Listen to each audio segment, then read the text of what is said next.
bismillaahi raxmaani raxiim assalaamu calaykum waraxmatullaahi wabarakaatu dhegeystayaal halkan waa idaacadda radio salaam waa 15 bisha Sebtembar sanada 2020 waxaadna ku soo dhawaataan barnaamijkeena afka Soomaaliga idaacadda radio salaam halkan waxaa maanta idin warrami doona aniga Maxamed Bootaan qodobada aan maanta wararka idin hayno kuwa ugu waaweyn ayaa waxaa ka mid ah barasaabka Gaarisa Cali Bunow Qorane oo maanta maxkamadda Milimani ka soo hormuuqday laguna soo daayay lacago damaanada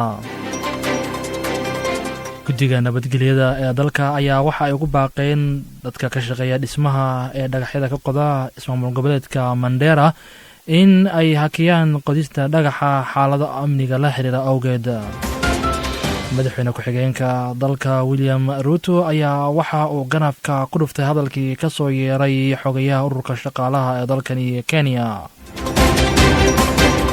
golaha culimada Soomaaliyeed ayaa kulan ay Muqdisho ay ku yeesheen waxa ay ku bogaadiyeen go'aankii ay golaha baarlamaanka ee Soomaaliya ay qaateen shalay ay ku hakiyeen in laga doodo sharciga jinsiga sidoo kale qodobada kale aan wararka idinku hayno ayaa waxaa ka mid ah magaalada Muqdisho ayaa wali waxaa ka soconaya shirka ay leeyihiin madaxda dawladda federaalka ee Soomaaliya iyo waliba sidoo kale maamul goboleedyada dalka Soomaaliya ka dhisan qaar ka mid ah dawladda Shiinaha ayaa waxa ay shaaca ka qaaday in ay meel gabagaba marsiinayso talaalka cudurka COVID-19 qodobadaas iyo kuwa kale ayaa dhegeystayaal waxay yihiin idaacadda Radio Salaam maanta wararka idin hayso kuwa ugu waaweyn ee ku soo dhawaada warkii ofisan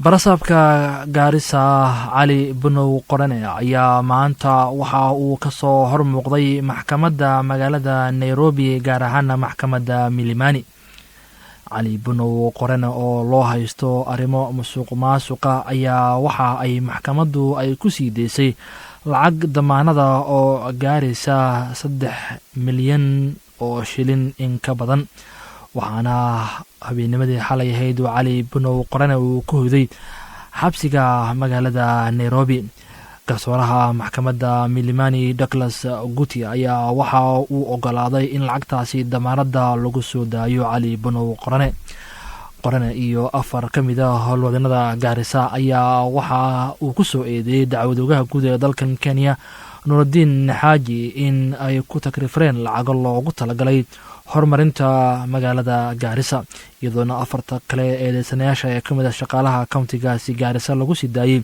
lacag gaaraysa 1.2 milyan oo shilin iyadoona maxkamadda eedda loo soo jeediyay iska fogeen gafanaha Gaarisa iyo sidoo kale howladaasi kale ay tahay lacag gaaraysa 233 milyan oo shilin mas-uuliyiintan la soo eedeeyay ayaa waxaa dacwadda dhegeysan doonaa 23 bisha Oktoobar ee sanadkan 2020 guddiga amniga qaran ee dalka ayaa amar waxa ay ku bixiyeen in la xiro goobaha dhagaxa laga qodo ee ismaamul goboleedka Mandera si loo yareeyo sida ay sheegeen arrimaha la xiriira weerarada ay kooxda ururka Al-Shabaab ay qaadaan hogaamiyaasha deegaankaasi Mandera ayaa iyagoo la hadlayay warbaahinta waxa ay sheegeen in loogu baaqayo shacabka deegaankaasi gaar ahaan kuwa ka shaqeeya dhagax qodida in ay amarka ay dawladda ay soo saartay ay qaataan gudoomiyaha guud ee gobolka Waqooyi Bari ee dhinaca nabadgelyada u qaabilsan ayaa isagoo warbaahinta la hadlayay waxa uu sheegay in amarka ay dawladda ay soo rogtay loo baahan yahay in ay hoggaansamaan shacabka ku dhaqan Mandera. Mnajua security vile imeimprove na mnakubaliana na mimi imeimprove. Sasa hawa wenzetu hawa Al-Shabaab wakikosa hard targets wanatafuta soft target. Na soft target moja ni kama hawa watu ambao wanakaa kwa timbo kukata mawe. Kwa sasa tumekubaliana sitafungwa na sifungwe kabisa. Na mwenye atakubaliana ziendelee nao. Kile kitatokea yeye mwenyewe kama ni security ya hapa watakuwa responsible. isuduradaha guud ee ammaanka ee gobolka waqooyi bari ayaa waxa uu sheegay in amarka ay soo saareen dowladda uu yahay mid loo baahan yahay inay u hoggaansamaan dadka ka shaqeeya dhagax qodidda, isagoona sheegay in ciddii dhagaha ka furaysata amarkaasi ay dowladda ay soo saartay in mas-uuliyadda ay qaadanayso wixii iyaga ku yimaada, loona baahan yahay in ay amarkaasi ay fuliyaan. wuxuuna intaasi uu ku daray in ay ciidamada ammaanku ay ku howlan yihiin siday u xaqiijin lahaayeen nabadgelyada dadka deegaanka gobolka waqooyi bari ku dhaqan. dhowr jeer oo hore ayaa waxaa ka dhacday Mandera iyo weliba sidoo kale deegaanada ku agdhow in dad dhagaxa ka shaqeeya oo ka yimid Kenya gobolada kale in halkaasi lagu laayay islamarkaana ay ka dambeeyeen weerarkaasi dagaalyahanada Al-Shabaab. madaxweyne ku-xigeenka dalka William Ruto ayaa waxa uu waxba kama jiraan ku tilmaamay hadalka ka soo yeeray xogayaha guud ee ururka shaqaalaha ee dalkani Kenya Francis Atoli. William Ruto oo magaalada Nairobi ee aqalka uu ka degan yahay ee Karen ku qaabilay siyaasiyiin ka soo jeeda gobolka galbeedka ee dalkan Kenya ayaa waxa uu sheegay in hadallada ka soo yeeray Atoli ay yihiin kuwa jeebkiisa, isla markaana waxa uu sheegay in madaxweynaha dalkan Kenya Uhuru Kenyatta uu yahay nin dimuqraadiyadda ku wanaagsan ilaalinaya waqtigiisa markuu dhamaado banaan kursiga. Francis Atoli ayaa waxa uu dhawaan sheegay in madaxweynaha dalka uu ugu baaqayo in uu dastuurka isbedel uu ku sameeyo si uu markaasi waqtiga u kororisto ama uu mar kale isku soo sharaxo, taasi oo uu sheegay in ay tahay mid madaxweynaha fursad u siinaysa in uu sii hogaamiyo dalka.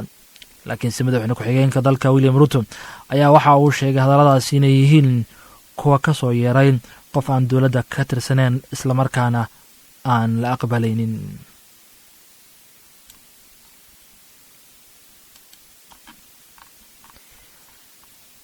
halka dhegeystayaal warkaasaad ka maqlaysaanna waa idaacadda Radio Salam oo aan magaalada Mombasa idinka soo gudbinayno.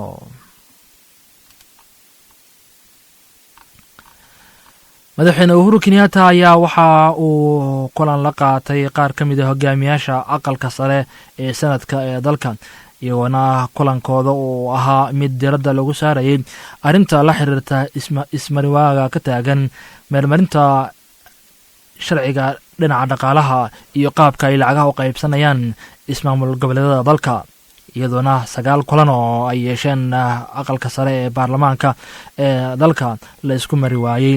waxaana madaxweynaha dalka uu ka codsaday in ay meel isla dhigaan xubnaha aqalka sare ee dalka arrimaha haatan kulanka 10aad la filayo in ay yeeshaan. mas-uuliyiinta kulanka ka soo qayb gashay ayaa waxaa markaasi ka mid ahaa guddoomiyaha aqlabiyadda aqalka sare ee dalka Samuel Bugoshi iyo weliba sidoo kale xubno ka socday dhinaca mucaaradka, iyadoona uu madaxweyne Uhuru Kenyatta uu soo jeediyey codsi ah in ay golaha kountiyada ee dalka loo meelmariyo lacag gaaraysa 50 bilyan oo shilin oo ay howlahooda shaqo ay ku qabsadaan. marar xoogan ayaa waxa uu ka taagan yahay aqalka sare ee dalka, iyadoona la isku fahmi la'yahay qaabka lacagaha loo qaybsanayo dowladda dhexe ka imaanaysa, walow ay soo jeedinayaan qaar ka mid ah aqalka sanadka in lacagahaasi loo qaybsado qof iyo codkiis, taasi oo ka dhigan in gobolada dadka codka badan ay ku nool yihiin ay qaataan lacago fara badan, halka gobolada dadka yar ay ku dhaqan yihiin lacagahooda la dhimo, iyadoona ay saameyn ay ku yeelan doonto arrintaasi haddii la meel mariyo gobolka waqooyi bari ay Soomaaliya degto iyo weliba sidoo kale gobolkan xeebta oo marka loo eego gobolada kale ee dalka dadka ku dhaqan ay yihiin kuwa ka yar goboladaasi, iyo codbixiyaasha haysta kaararka codbixinta kuwa aan la dhigmin ama u dhigmin goboladaasi kale dadka ku dhaqan. iminkana Soomaaliya, hay-adda culamada Soomaaliyeed ayaa waxa ay taageereen diidmadii baarlamaanka Soomaaliya ay diideen sharciga jinsiga. shir jiraa'id oo ay maanta ay magaalada Muqdisho ay ku qabteen hay-adda culamada Soomaaliyeed ayaa waxa ay uga hadleen arrinta xeerka jinsiga oo ay sheegeen in go-aanka ay baarlamaanka ay qaateen ay ku hakiyeen arrintaasi ay tahay mid aad u wanaagsan. Sheekh Nuur Baaruud Gurxan iyo weliba sidoo kale Sheekh Bashiir Salaad oo iyagu ka mid ah hogaamiyaasha golaha culamada Soomaaliyeed ayaa waxa ay arrintani oo ka hadlay ay sheegeen in ay aada uga bogaadinayaan golaha baarlamaanka soomaaliya go-aankii ay qaateen.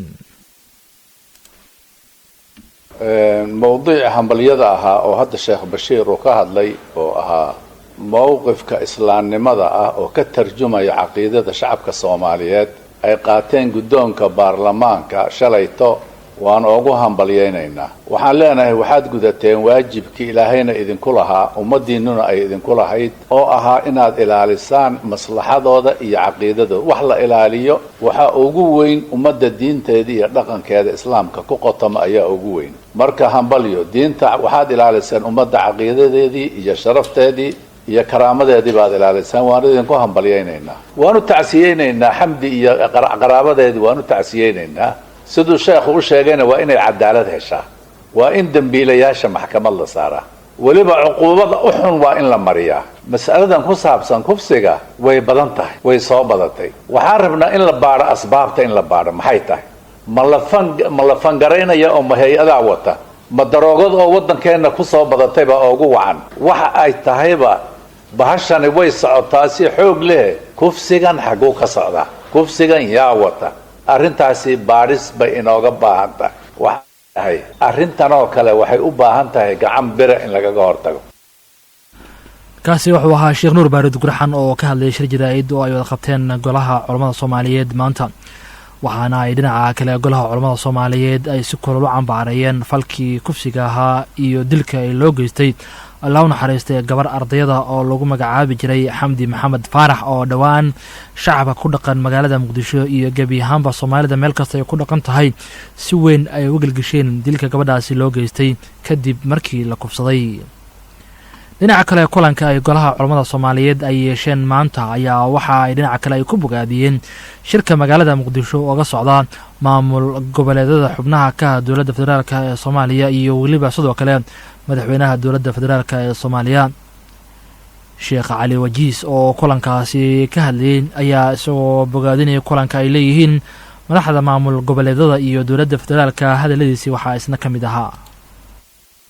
madaxda qaranka iyo madaxda dawlad goboleedyada oo qaranka Soomaaliyeed kunnidu ku taagan yahay dawladnimadu ku taagan tahay. runtii shirarka idin socda oo dhuusamareeb 1 2 3 haddana xamar la joogo ummadda Soomaaliyeed ishay ku haysaa iyo diil badan ayuuna geliyay. wixii aad hore isugu raacdeen aad baad ugu mahadsantihiin, gaar ahaan guulihii ka dhacay dawlad goboleedka Galmudug caasimadeeda dhuusamareeb ama Samareeb magacaasna waa loo bixiyay markii dambe. laakiin waxaa muhiim ah waxaa la yiraahdaa al-umuur bi khawaatimiha. umuur kastaba gabagabada iyo ciribteeda unbaa la fiiriyaa. xukunka ugu dambeeya mowqifka ugu dambeeya waa midka maanta aad isoo fadhidiin oo xamar ka socda. waa inaad midnimo iyo walaaltinimo iyo dalka iyo dadka loo tiro iyo diinta iyo ummaddaana dhulka laga soo qaado maanta inaad u heelisaan. waxaad ogaatiin taariikhdu waa idin sheegi doontaa. waxa weeye maalmahan socday saacadahaas isoo hor fadhidiin shakhsiyaad isu yimid oo kaliya ma eedina. waxay noqon doontaa carabtu waxay yidhaaheen yawmun lahu maa bacdu. maalmaha ka dambeeya maalmahaad fadhidiin waxa aad maanta soo saartiin ayaa lagu qiimeyn socon doontaa qiimeyntaas. marka maanta inaad mowqif raganimo inta qaadatiin aad isu tanaasushaan dantu waxay ku jirtaa waxaad idinku isku raacdeen maanta.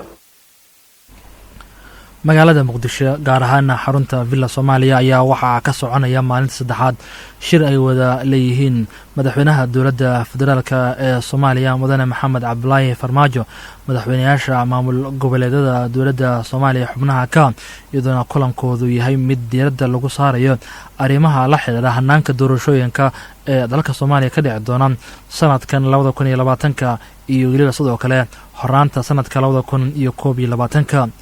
mas-uuliyiinta kulanka ka qayb galayay oo ay madaxda maamul goboleedyada ay kamid yihiin ayaa waxaa idaacad ku taala magaalada Muqdisho uga warbixiyay wasiirka wasaaradda warfaafinta ee Galmudug Axmed Shire isagoona la hadlayay ayaa hadalkiisa waxaa kamid ahaa.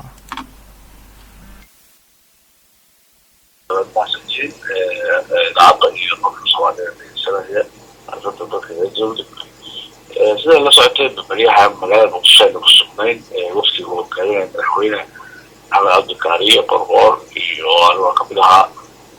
marka haween loo tagay waxa weeyaan doorashadii waxa looga heshiiyo sida la socotay waxa weeyaan Soomaaliya ayaa dowladda federaalka iyo saddex maamul goboleed ay arrintii soo dhigeen. laba maamul goboleedna way maqnaayeen. ayagoo goboleed iyaga waxaadka ugu horeeyay tagay annaguna markaas annagoo eegayna danaha waxa loo baahan yahay inaanu tagnay intaa ka dambeeyey maamul goboleedyada xubnaha federaalka gobolka banaadir dowladda federaalka madaxdooda u sarsafaysay madaxweynayaasha shirar uma kala kicin shirarkuna hadee in warar baxaana la diyayo waxay inta badan ay ku koobnaayeen madaxweynayaasha subaxdii iyo habeenna way wadaan mar walbo ay meesha meesha yimaadeen kasoo baxeen waxa ujeeda laga deehay mar walba isku soo dhawaanayay waana arrin madaxtooyada badan ka socota. qarax dad shacabaha ay ku dhinteen ayaa lagu soo waramayaa inuu ka dhacay gobolka bokool ee koonfurta soomaaliya ee ka tirsan maamul goboleedka koonfur galbeed. wararka ka imaanaya gobolka bokool ayaa waxa ay sheegayaan in qaraxaasi uu ka dhacay magaalada xudur ee xarunta gobolkaasi bokool. 6 qof oo shacabah ayaa wararku waxa ay sheegayaan inay ku geeriyoodeen weerarkaasi iyadoona ay sidoo kale tiro intaasi ka badan ay ku dhaawacmeen. qaraxan ayaa waxaa lagu soo waramayaa in uu ka dhacay deegaan xudur u jira 25 kilomitir.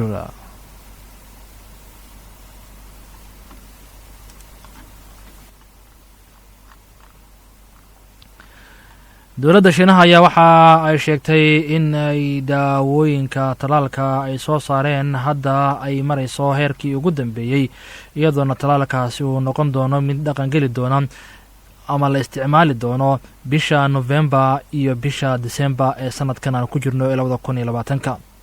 4 shirkadood oo ka mid ah kuwa shaybaarada ugu waaweyn kula dalkaasi ayaa waxa ay sheegeen in ay soo gabagabeeyeen baaritaanadooda isla markaana ay doonayaan in isticmaalka talaalkan uu dhaqan galo. waddanka Shiinaha oo la tilmaamay inuu yahay halkii uu ka soo bilowday cudurka dad badan ay u geeriyoodeen ee COVID-19 ayaa haatan waxa ay dunida oo dil ay u kala tartamaysay sidii loo heli lahaa talaalka cudurkaasi. dhegeystayaal warkeeni idaacadda Radio Salaam waanaga intaas waxaan idin waramayay anigu waa Maxamed Bootaan. intaan warkan mid lama kulmi doono waxaan idinka tegaynaa sidaasi nabadgelyo. assalaamu calaykum waraxmatullaahi wabarakaatuh. maalintu ha idin wacnaato waxaana kadib warkeena aad maqli doontaan barnaamijyada aan idinku talangalay inigoona maanta idin bilaabi doono kitaab la yidhaahdo Al-Kabaa'ir oo uu noo soo jeedin doono mid ka mid culamada Soomaaliyeed ee dhegeystayaal u diyaar garooba wax badan aad ka faa'iidi doontaan.